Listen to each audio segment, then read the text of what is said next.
Rowdyism నేను ఒక మాటే చెప్పాను. ఎవరైనా సరే రౌడీగా ఉండాలనుకుంటే మాత్రం ఈ రాష్ట్రంలో మీకు ప్లేస్ లేదు. అవసరమైతే రాష్ట్ర బహిష్కరణ చేశాం, కొంతమందిని గట్టిగా కఠినంగా యాక్ట్ చేశాం.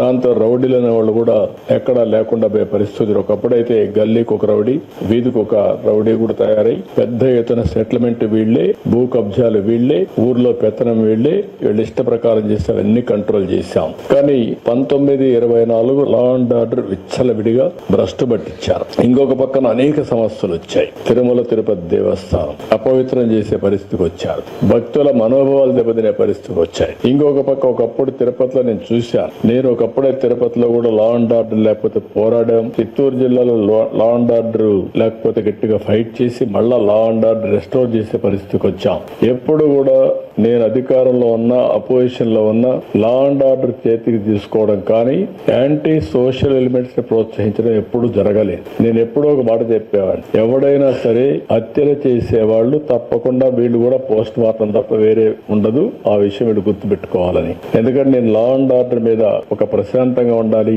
శాంతి భద్రతలు పరిరక్షించాలి. అప్పుడే సమాజంలో ఒక శాంతి ఉంటుంది, ఒక భద్రత ఉంటుంది. భద్రత ఉంటే అందరూ కూడా హ్యాపీగా ఇంట్లో పడుకుంటారు. లేకపోతే ఈ సమస్యలు వస్తాయని ఎప్పుడూ కంట్రోల్ చేస్తా వచ్చాం. దానివల్ల చాలా వరకు కంట్రోల్ అయింది.